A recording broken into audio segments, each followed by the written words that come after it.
अस्सलाम वालेकुम एस्पायरेंट्स। आप लोगों का बहुत ही पॉजिटिव फीडबैक रहा पिछली वीडियो के हवाले से, जो कि CSS 2020 का साइकोलॉजी का पेपर हमने डिस्कस किया था जिसमें। तो आज हम उसी फॉर्मेट पे 2019 का पेपर डिस्कस करने जा रहे हैं, ठीक है। सो अगर मैं ओवरऑल बात करूँ तो ये पेपर 2020 के हिसाब से इट वाज मच ईजियर, ठीक है। इसमें बड़े सिंपल स्ट्रेट फॉरवर्ड सवाल उसने पूछे हुए हैं। तो अब हम एक एक करके क्वेश्चंस को डिस्कस करते हैं। अच्छा, पहला सवाल था define emotion, compare and contrast theories of emotion, ठीक है। बड़ा सीधा सा सवाल है। अब जब वो डिफाइन कहता है तो उसका मतलब है कि आपने एक से ज़्यादा डेफिनेशन उसको देनी है, ठीक है।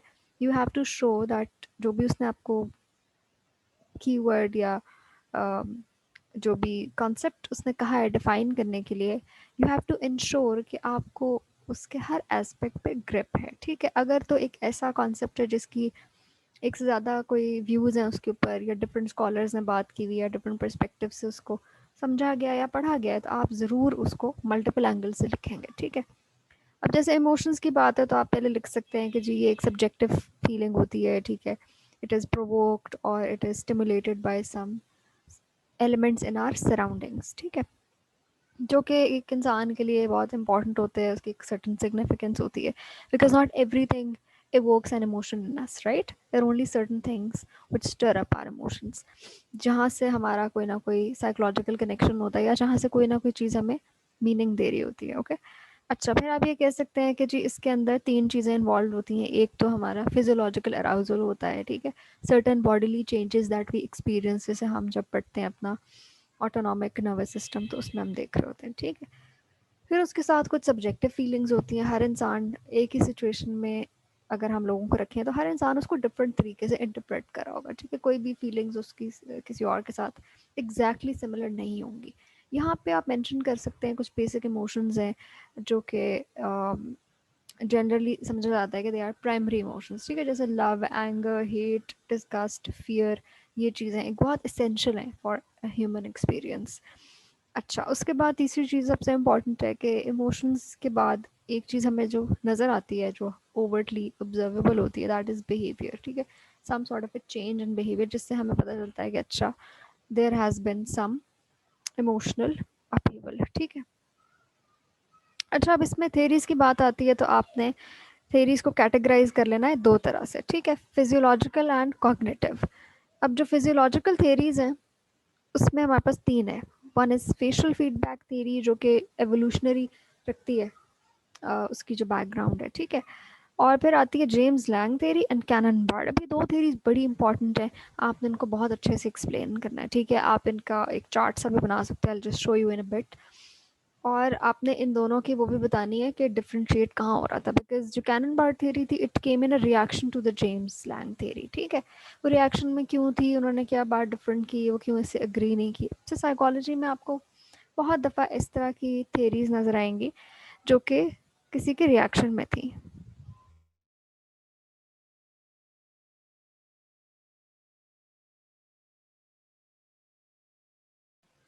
एक मिनट रुकिएगा।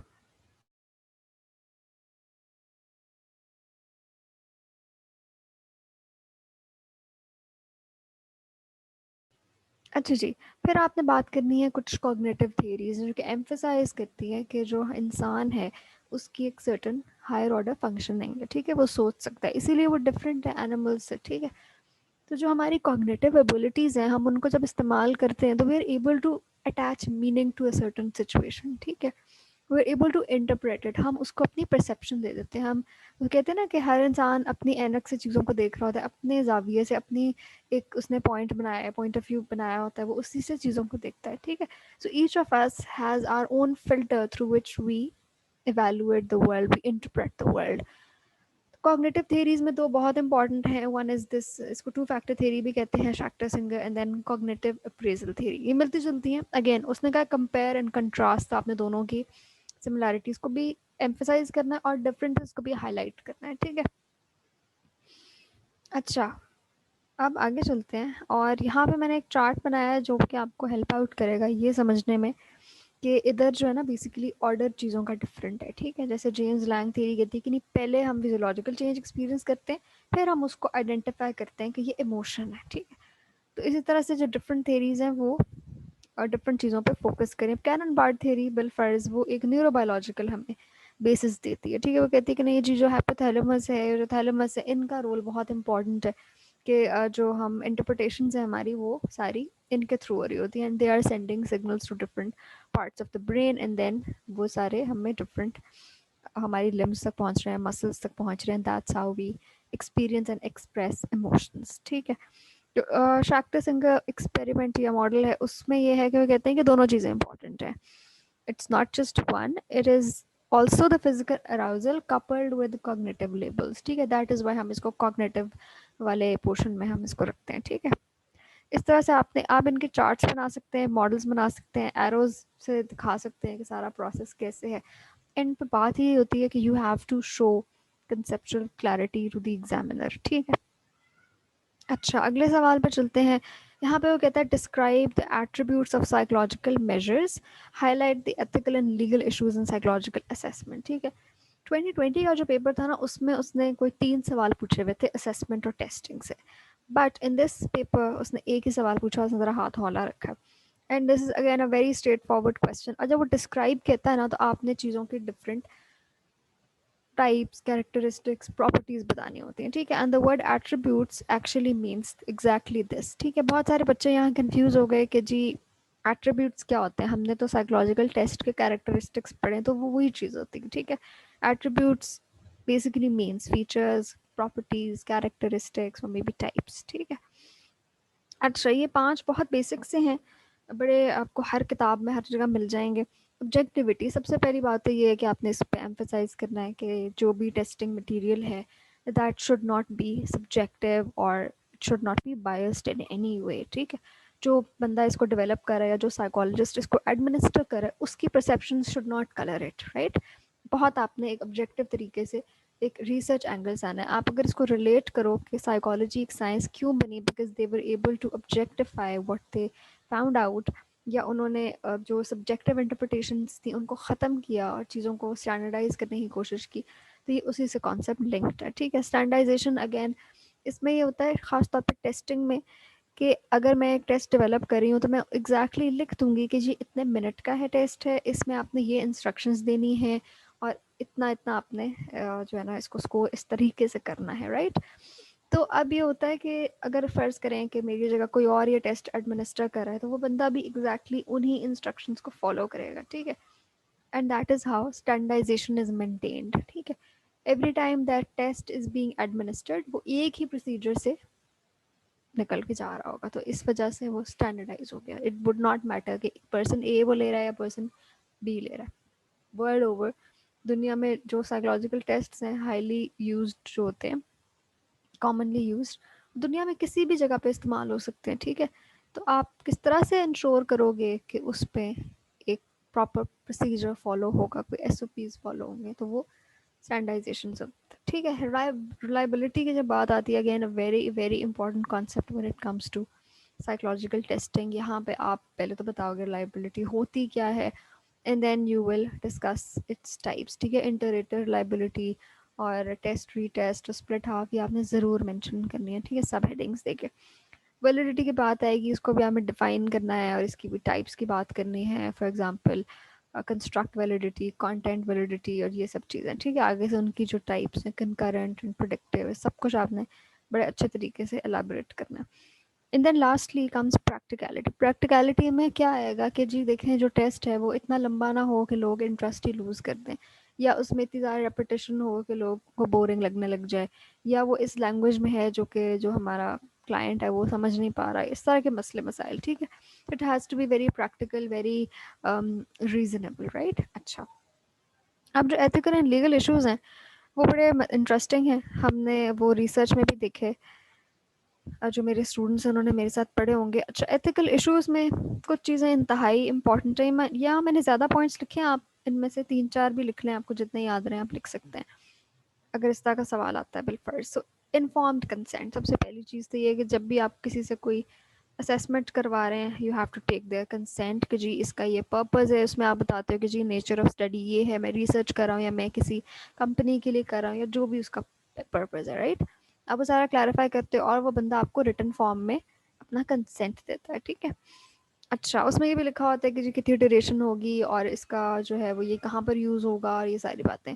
और अगर उसमें कोई डिसेप्शन या कोई हार्म इन्वॉल्व्ड है या कोई साइकोलॉजिकल डिस्ट्रेस है, कुछ भी इस तरह के एलिमेंट्स हैं, आप वो सारा कुछ उसमें बता देते हो, राइट। अच्छा, ऑटोनॉमी की बात आती है। Autonomy basically what does it mean? It means that you have power and freedom over your actions, right. तो हम जब टेस्टिंग किसी से करवा रहे होते हैं, somebody is part of some research study, तो हम उसको फ्रीडम देते हैं कि वो किसी भी टाइम रिफ्यूज़ कर सकता है, ठीक है। वो बाइंडिंग नहीं है कि अब तुमने ये करना ही करना है। आप इसको अगर रिलेट करें, मिलग्राम की जो स्टडी थी बहुत ही इंपॉर्टेंट, जिसके अंदर यही इशू था कि वो उसने तकरीबन फोर्स किया अपने पार्टिसिपेंट्स को through use of authority, basically through abuse of power and authority, जो उसकी ओबीडियंस की स्टडीज़ हैं। तो वो तो ऑब्वियसली वो स्टडी ही वो फिनोमेना करा, तो उसने उसको उसमें यूज़ किया। लेकिन आपको पता है कि वो बहुत ही कंट्रोवर्शियल स्टडी बन गई। तो ये चीज़ें नहीं होनी चाहिए। एक आम जब आप एक एथिकल तरीके से जब आप टेस्टिंग कर रहे होंगे, तो आपने उस बंदे को फ्रीडम देना है कि वो किसी भी टाइम रिफ्यूज़ कर सकता है और उसके कोई कॉन्सिक्वेंसेस नहीं होंगे, ठीक है। Confidentiality again very important. जो भी आपका क्लाइंट है या सब्जेक्ट है, उसके साथ जो है ना वो मतलब उसकी जो आइडेंटिटी है वो पहचानी नहीं जानी चाहिए, ठीक है। अगर आपने डिस्क्रिप्शन भी दिया तो आप ऐसे डिस्क्राइब करेंगे कि वो आइडेंटिफाई ना हो सके, राइट। कोई भी उसका ऐसा डिफाइनिंग फीचर नहीं आप बताएंगे कि किसी को पता लग जाए। और ये कि हम यूजुअली नाम नहीं लेते, ठीक है। हम इवन जब सब्जेक्ट्स की बात करते तो हम उनको ए बी या कोई लेटर्स असाइन कर देते हैं, राइट। अगेन इसका ताल्लुक भी ऑब्जेक्टिविटी मेंटेन करने से, प्लस ये कि आपने आपको जो मकसद है वो ये है कि आपने जो सब्जेक्ट है उसको प्रोटेक्ट करना है, उसकी जो है वो आइडेंटिटी अगर रिवील होने से उसको प्रॉब्लम हो सकती है, तो you are not suppose to do that, right. अच्छा, राइट टू रिजल्ट्स में ये होता है कि जो भी उस रिसर्च या टेस्टिंग का पर्पज़ है, टेस्ट नॉर्मली हम किसी ना किसी क्लिनिकल या तो पर्पज़ के लिए कर रहे हैं या फिर हम किसी रिसर्च पर्पज़ के लिए कर रहे हैं, राइट। तो जो फाइनल उसके रिजल्ट्स होंगे, अगर वो चाहता है जो हमारा सब्जेक्ट है, तो हम उसको एक्सेस दे सकते हैं, ठीक है। अच्छा, फिर कॉम्पिटेंस ऑफ असेसर भी, जिस तरह मैंने जिक्र किया था पिछले वीडियो में, अगर आपने सुनी हो, कि साइकोलॉजिकल टेस्ट जो है वो नॉर्मली ट्रेन प्रोफेशनल करता है, राइट। अगर आपकी ट्रेनिंग नहीं है उसमें, तो you are technically not doing something ethical, right. अच्छा, use of deception and debriefing, ये बहुत इंपॉर्टेंट है। कुछ टेस्ट ऐसे हैं या कुछ रिसर्चेज होती हैं ऐसी जिसमें हम थोड़ी बहुत डिसेप्शन इस्तेमाल कर रहे होते हैं, कि हम ये नहीं चाहते कि हम अगर पहले से उनको बता देंगे कि हम ये चीज़ स्टडी करें, तो कहीं वो उस तरह एक्ट ना करने लग जाएं, ठीक है, या उस हिसाब से हमें वो बिहेवियर अपना ऑल्टर ना करना शुरू कर दें। तो इन वजूहत की वजह से हम कई दफ़ा डिसेप्शन यूज़ कर रहे होते हैं। अगर हम कर रहे हैं तो हम पे वाजिब है कि हम बाद में उसकी डीब्रीफिंग करें। डीब्रीफिंग यानी कि हम उनको बताएं कि जी इसके अंदर ये असल पर्पस था और ये हमने इसलिए किया एंड एवरीथिंग, ठीक है। You reveal the true intentions behind it. लेकिन इसमें भी खैर काफ़ी सारे इश्यूज हो सकते हैं कि आपका जो ट्रस्ट है वो ब्रेक ना हो, और जो आपका सब्जेक्ट है he should not feel deceived और he should not feel harmed, right. Conflict of interest एक एलिमेंट होता है जिसमें हम ये कहते हैं कि जो भी आपका रिसर्चर है, ठीक है, या जो ट्रस्ट एडमिनिस्टर कर रहा है, उसके साथ आपका कोई मल्टीपल रिलेशनशिप ना हो, ठीक है। फॉर एग्जांपल, अगर वो बंदा आपका थेरेपिस्ट भी है और आपका प्रोफेसर भी है या वो रिसर्चर भी है, यहाँ पे फिर उसका जो है ना अगेन ऑब्जेक्टिविटी ख़राब हो जाएगी, ठीक है। He would have to keep those two elements separate. He can not treat his therapy client as his research subject, ठीक है। तो यहाँ पर हम कहते हैं कि एक कॉन्फ्लिक्ट ऑफ इंटरेस्ट आ गया, या जैसे हम अपने फैमिली मेम्बर्स के ऊपर कोई साइकोलॉजिकल टेस्ट अप्लाई करेंगे तो एक कॉन्फ्लिक्ट ऑफ इंटरेस्ट आ जाएगा, ठीक है। हम we are so close to them emotionally कि हम अगर उनके वो किसी मुश्किल में होंगे या उनका अगर कोई नेगेटिव स्कोर आ जाता है या कोई और सिम्टम्स शो होते हैं, तो शायद हम उसको उस तरह से नहीं ट्रीट करेंगे जैसे प्रोफेशनल ट्रीट करेगा, right, who is not related to your family members. तो इस तरह की बातों की वजह से हम कहते हैं कि जो साइकोलॉजिस्ट है उसके डुअल रिलेशंस नहीं हो सकते प्रोफेशनल इन्वायरमेंट में। लीगल इश्यूज़ क्या हैं? अ, इसमें सबसे पहली चीज़ तो ये है कि आपके जो टेस्टिंग है उसमें कोई डिस्क्रिमिनेशन नहीं होनी चाहिए, कोई उसके ऐसे आइटम्स नहीं होने चाहिए, वर्डेड ऐसा नहीं होना चाहिए, या और कोई किसी भी लिहाज से it should not discriminate based on age, gender, your racial background, आपकी जो नेशनैलिटी है या इवन योर रिलीजियस ओरिजिन, ठीक है। इंक्लूसिव वो कैसे होना चाहिए कि people with disabilities they should not feel excluded from it, या अगर कोई ऐसा टेस्ट है, फॉर एग्जांपल अगर कोई न्यूरोलॉजिकल टेस्ट है, ठीक है, and a person who has a blood vision, उसको प्रॉब्लम हो सकती है, तो वो उसके लिए भी फैसिलिटेटिव होना चाहिए, ठीक है, इट शुड बी मॉडिफाइबल ताकि वो लोग भी उसमें शामिल हो सकें, ठीक है। फिर ऑब्वियसली आप जिस लैंग्वेज में सब्जेक्ट से बात करें, टेस्ट भी उसी लैंग्वेज में आना चाहिए जो कि वो समझ सके सही से, ठीक है। अगर आपकी एक अनएजुकेटेड पॉपुलेशन है, आप उनके साथ अंग्रेजी का टेस्ट समझाने की कोशिश करेंगे, तो that will be a violation. और ये भी इसमें होता है कि अगर टेस्ट आपका बिलफर्ज इंग्लिश में है और आप ऐसी पॉपुलेशन के साथ काम करें जो अंग्रेजी नहीं समझती, तो आप एथिकली ये नहीं कर सकते कि आप उसकी उनको उस वक्त ट्रांसलेट करके बताएं कि भाई इसका ये मतलब है, इसका ये मतलब है। नो, आपने पहले से असेस करना है, you have to have an already translated version with you, right. अच्छा, आगे चलते हैं। अगेन देखिए ना, इससे स्टैंडर्डाइजेशन खराब होगी, इससे बायसनेस आएगी, किसी को आप कुछ कह रहे हैं, किसी को आप कुछ एक्सप्लेनेशन दे रहे हैं, यूनिफॉर्मिटी तो ना रही फिर, ठीक है। अच्छा, आगे चलते हैं जी। Let's talk about the fourth question. ये जी इसने न्यूरो एनाटमी से सवाल उठा के दिया है कि जी सेंट्रल नर्वस सिस्टम को डिस्क्राइब करें, तो वी नो कि हमारा जो सेंट्रल नर्वस सिस्टम है that consist of brain and the spinal cord. तो आपने ब्रेन का पूरा स्ट्रक्चर, उसकी एनाटमी, सब कुछ यहाँ पे एक्सप्लेन करना है, ठीक है। उसने कहा it describe in detail, so spare no detail, right. आपने कीवर्ड से बहुत गौर करना है, सवाल के जो कीवर्ड्स हैं उन्हीं में आपका जो है ना, जो आप पूछते हैं ना जी, लेंथ कितनी, कितना लंबा आंसर होना चाहिए, इसका कोई यूनिवर्सल जवाब नहीं है, ठीक है। So students who ask this question, आप लोग कीवर्ड पे फोकस करें कि उसने पूछा क्या है। अब देखें, जिस तरह हम, अगर आपके पास पानी है 1 लीटर और आपके पास एक चम्मच है, एक ग्लास है और एक बाल्टी है, तो आप तीनों चीज़ों में उस हिसाब से ही पानी डालेंगे जितना वो समा सकता है। तो आपने उतना ही आंसर बताना है उसको जितना उसने पूछा है, जो उसकी कैपेसिटी है, बस उतना ही आंसर देना है, ठीक है। पूरा का पूरा दरिया नहीं आपने बहा देना। So when he says describe in detail, इसका मतलब है कि आपने उसके स्ट्रक्चर पे भी बात करनी है, उसके एलिमेंट्स पे भी बात करनी है, लोकेशन पे भी बात करनी है, end of course function, that is the most important, ठीक है। मैंने थोड़ी सी क्लासिफिकेशन कर दी है कि जी 3 parts, hind brain, mid brain, fore brain का आप जिक्र करेंगे। हाइंड ब्रेन में क्या क्या आता है, सेरेबेलम आता है जी, ये हमारी बैलेंस को देखता है, और मेडुला हमारी सारी जो होती हैं, what you call them, basic जो फंक्शंस हैं जिनके बगैर हम सर्वाइव नहीं कर सकते, रेस्पिरेशन एंड हार्ट रेट, ये चीज़ें। फिर पॉन्स का जिक्र करेंगे, इसका क्या रोल है, इसकी इंपॉर्टेंस क्या है स्लीप से रिलेटेड। फिर forebrain, again a very important part of the brain that actually makes up who you are, ठीक है। जो दो लोग डिफरेंट होते हैं ना, कि शायद ब्रेन का स्ट्रक्चर सबका एक जैसा होता है, बट डिफरेंस कहाँ आता है, वो फोर ब्रेन के अंदर, which is basically our personalities, ठीक है। अच्छा, लिम्बिक सिस्टम आपने ज़रूर डिस्कस करना है। उसकी फर्दर कैटेगरीज हैं जी, थैलेमस, हाइपोथैलेमस, एमिग्डाला, हिप्पोकैम्पस, ठीक है। अच्छा, फिर आप लोब्स ऑफ ब्रेन की बात करें, फ्रंटल लोब का क्या रोल है, और जो पेराइटल लोब है वो किन चीज़ों को देख रहा होता है, सेंसरी कॉर्टेक्स के साथ कैसे लिंक्ड है, ऑसिपिटल लोब हमारे विजन को किस तरह से इंटरप्रेट कर रहा है, एंड देन टेम्पोरल लोब। अच्छा, इसमें आई वुड हाईली रिकमेंड कि आप एक डायग्राम बनाएं, ठीक है, एक बना लें बेशक, कि एक से ज़्यादा, it doesn't have to be perfect, because it's not a test of your artistic ability, it's just a test of your understanding, ठीक है। तो मैंने एक डायग्राम यहाँ पे शेयर की है, आप बेशक इसकी इतनी डिटेल्स में ना जाएं, सिर्फ आप एक ओवल सी शेप बना दें जो ब्रेन से मिलती जुलती हो, और आप उसको लेबल कर दें प्रॉपरली, और आप आगे इस तरह से उसके 2-3 फंक्शंस लिख सकते हैं, तो बड़ा अच्छा इंप्रेशन देती है, ठीक है।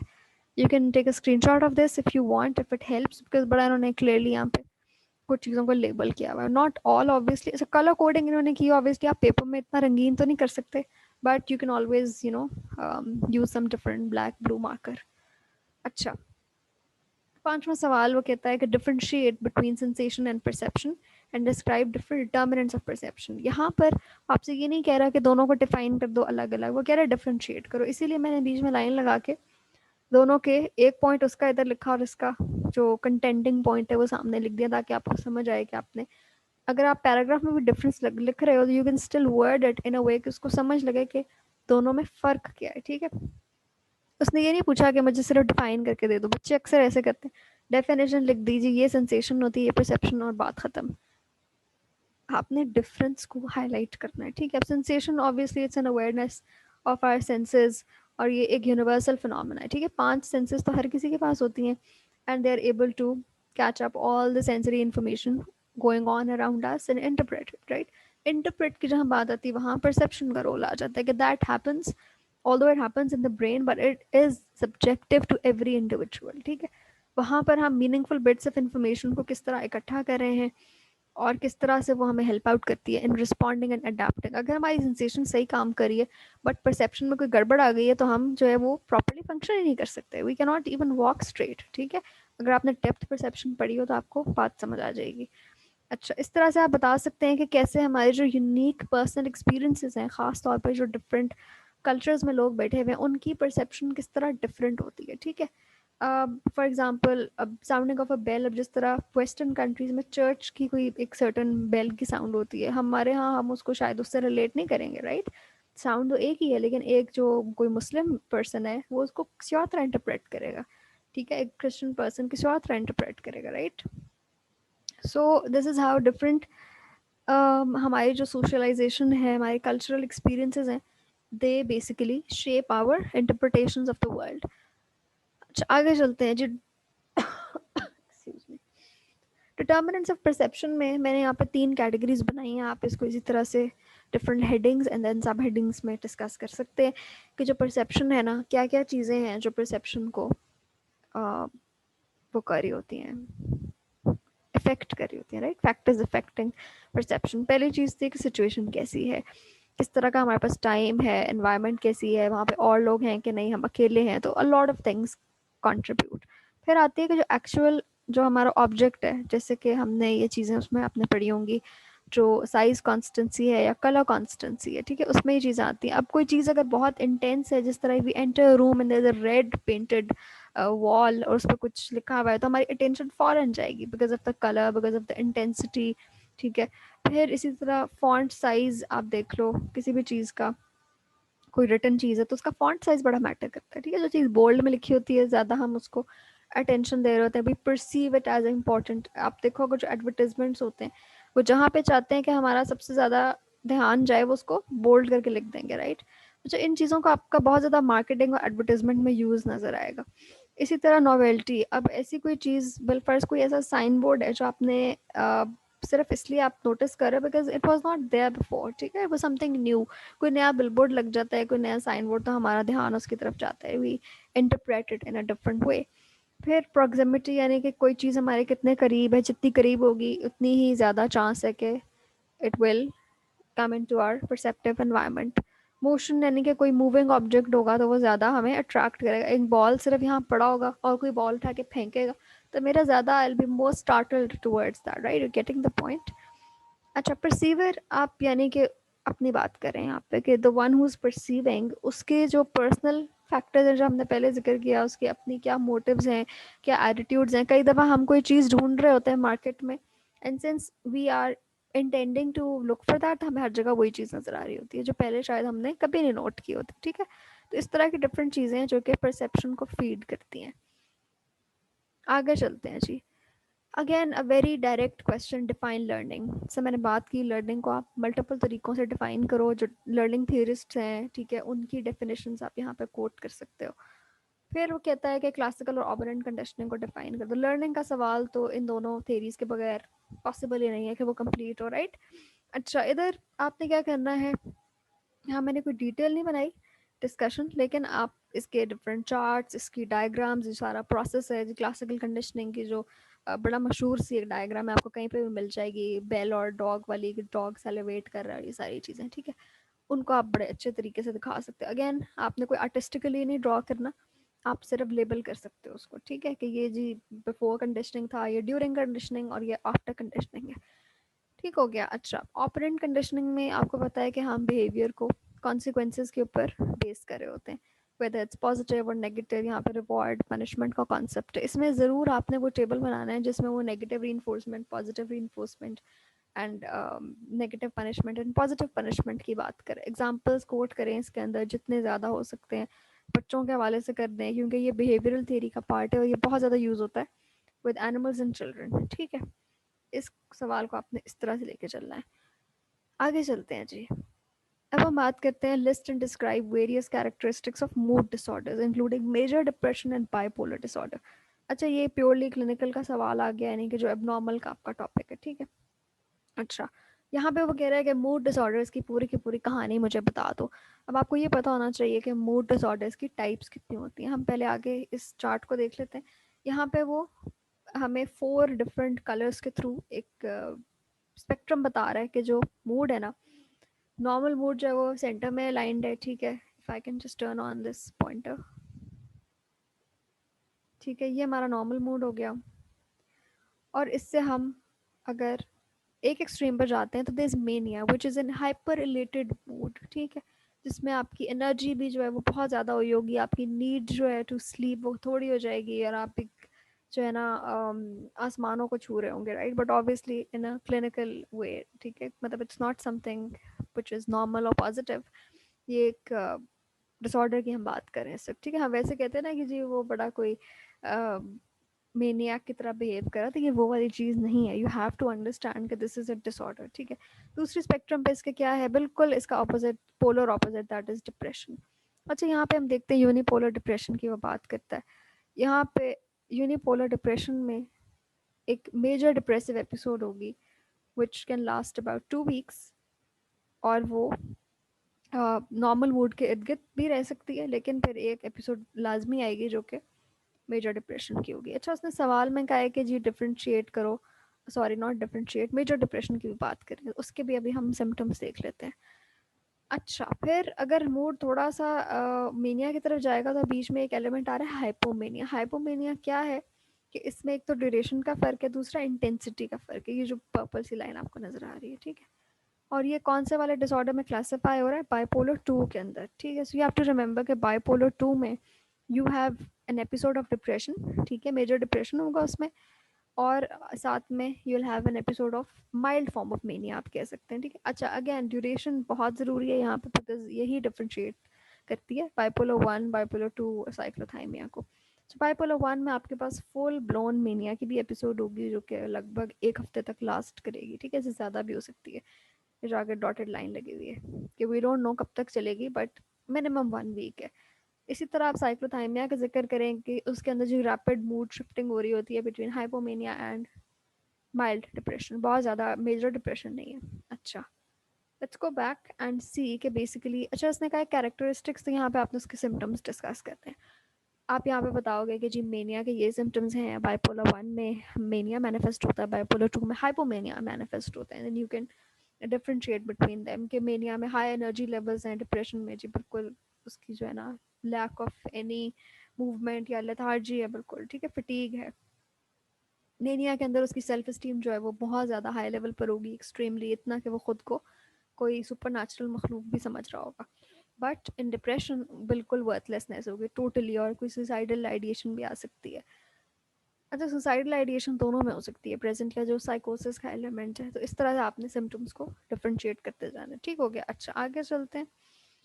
Let's talk about the eighth question which is right a note. सबसे पहले तो आपने ये समझना है कि नोट क्या होता है। Note is a summary of a certain topic जो कि अपने एक पैराग्राफ के अंदर उसको समाना है, ठीक है। इसमें आप कोई न्यू पैराग्राफ नहीं बना रहे, इसमें आपने कोई हेडिंग्स नहीं देनी, कोई आउटलाइन नहीं बनानी, सिंपली आपने बस एक 1 से 1.5 सफ़े का नोट लिख दें, ठीक है। अब इसमें 3 सवाल थे। Endocrine system, as you all know कि इट्स अबाउट योर हॉर्मोन्स, उनकी फंक्शनिंग क्या होती है, कौन से डिफरेंट हमारे ग्लैंड्स हैं वो क्या सिक्रीट कर रहे हैं, किधर लोकेटेड है, उनका स्ट्रक्चर क्या है, इस सब के सब चीज़ें आपने इसमें एक्सप्लेन कर देनी है। I added a diagram over here, sorry a chart over hair.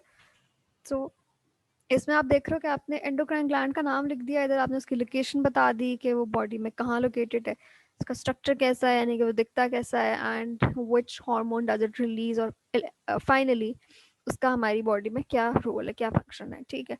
मैंने यहाँ थोड़ा सा डिस्कस किया। इसी तरह आप बाकी जो ग्लैंड्स हैं उनके भी एक इस तरह का चार्ट पेपर में भी बना सकते हैं, और आप इसकी एक ह्यूमन फिगर भी बिल्कुल, again not artistically, but just एक बेसिक सी फिगर बना के आप उनको भी लेबल वहाँ पर कर सकते हैं, ठीक है। ये हो गया। अच्छा, उसके बाद आपकी बात आती है जी मॉडल्स ऑफ स्ट्रेस। अच्छा, यहाँ पे 3 टाइप्स के मॉडल्स हैं। एक मॉडल कहता है कि जी जितने भी हमारे इर्द गिर्द ज़िंदगी में चीज़ें चल रही हैं, डिफरेंट इवेंट्स हैं, इंसिडेंसेस हैं, सिचुएशंस हैं, वो हमें स्ट्रेस क्रिएट करती हैं, ठीक है। They are basically a cause of stress. इसके मुकाबले में जो रिस्पॉन्स बेस्ड मॉडल है उसके बारे में आपने ये लिखना है कि जी वो हमारी बॉडी ने क्या रिस्पॉन्स दिया, ठीक है स्ट्रेस तो आ गया, अब how did we tackle with it. हमने फाइट और फ्लाइट की बात की कि जिस तरह are you ready to face it, are you fighting with it, या आप उससे escape करो, अवॉइड करो, ठीक है फ्लाइट रिएक्शन जो होता है।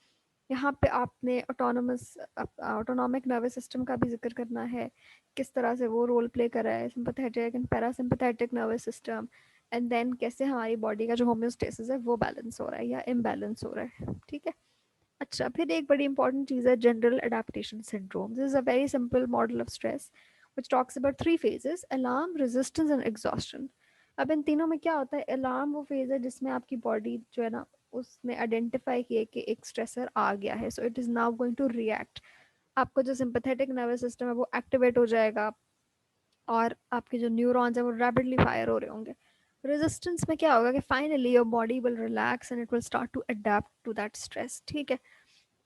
इट डिपेंड्स कि अब अगर फाइट और फ्लाइट वाला कौन से वाले आप मोड में हैं, आपने क्या आइडेंटिफाई किया कि is it a threatening situation, या कितना स्ट्रेस है आपके पीछे, अगर कोई जो है वो may be a thief is chasing you तो आपका और तरह का रिएक्शन होगा, ठीक है। अच्छा, फिर एग्जॉस्शन फेज जो है उसके अंदर क्या होता है कि you experience a complete depletion of your resources, क्योंकि आपकी बॉडी ने सिर्फ स्ट्रेस को तो नहीं देखना, उसने बाकी फंक्शंस भी परफॉर्म करने, तो it can only do so much, ठीक है। और यहाँ पर आप जो है बर्न आउट एक्सपीरियंस करते हैं। I also added a chart over है, इसका बड़ा मशहूर सा कर्व है, इसको भी आप ड्रॉ कर सकते हैं, ठीक है। अच्छा, ना लास्टली वो कहता है कि role and responsibilities of a forensic psychologist क्या होती हैं।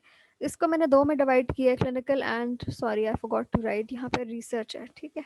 अच्छा, क्लिनिकल रोल में वो क्या करता है कि जो डिवोर्स के केसेस हैं या इस किस्म के मसले मसाइल हैं उनमें मीडिएशन करना पेरेंट्स के बीच में, ठीक है, चाइल्ड कस्टडी के जो मसले होते हैं, ठीक है।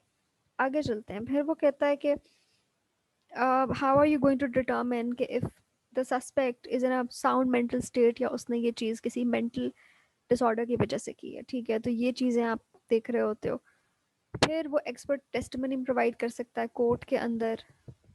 अच्छा, फिर एक बड़ी इंपॉर्टेंट चीज़ है जो उसका रोल है सिलेक्शन के अंदर, कि जो पुलिस ऑफिसर्स हैं, जो लॉ इन्फोर्समेंट एजेंसीज के जो लोग हैं, उनकी जो हमने हायरिंग करनी है, उनकी रिक्रूटमेंट करनी है, वो किस तरह के लोग होने चाहिए, उनके अंदर क्या क्वालिटीज़ होंगी, क्या वो फिट होंगे इस जॉब के लिए, ये सारे काम एक साइकोलॉजिस्ट कर रहा होता है। अच्छा, फिर ये कि आपको पता है पुलिस जो है एक इंतहाई सेंसिटिव प्रोफेशन है, where you face a lot of stress on a daily basis, ठीक है। तो इसलिए उनकी कुछ स्ट्रेस के हवाले से डिब्रीफिंग या उनकी कोपिंग स्किल्स को भी बढ़ाने की ज़रूरत होती है, वहाँ पे भी साइकोलॉजिस्ट अपना रोल प्ले कर सकते हैं। इस तरह के आप डिफरेंट हेडिंग्स देके इनको आप एक्सप्लेन कर सकते हो, ठीक है। And then you can talk about जो ऑफेंडर्स हैं, जिन्होंने क्राइम कमिट किया है, किस तरह से आपने उनके साथ ट्रीटमेंट प्रोग्राम लेके चलना है, उनको रिहेबिलिटेट करवाना है सोसाइटी के अंदर, उनके इश्यूज़ को एड्रेस करना है, ये सारी चीज़ें, ठीक है, उनको स्किल्स सिखाने हैं। अच्छा, जो रिसर्च एलिमेंट है वहाँ पे साइकोलॉजिस्ट क्या करेगा, कुछ असेसमेंट्स कंडक्ट करेगा, ठीक है। तो वो डिफरेंट रिसर्चेस कंडक्ट करेगा कि जी अच्छा क्या बेहतर तरीके हो सकते हैं कि हम लोगों को जो ट्रीट करें उसके बेहतर तरीके क्या हो सकते हैं, ठीक है। ऑफेंडर और विक्टिम के जो ट्रीटमेंट प्रोग्राम्स हैं उनको वो देखेगा, ये सब चीज़ें इसके रोल में आ सकती हैं, ठीक है। So this was it for today. और आपके कोई और क्वेश्चंस हो, if you want to sign up for the course you can just WhatsApp me, ठीक हो गया। Thank you so much and keep supporting.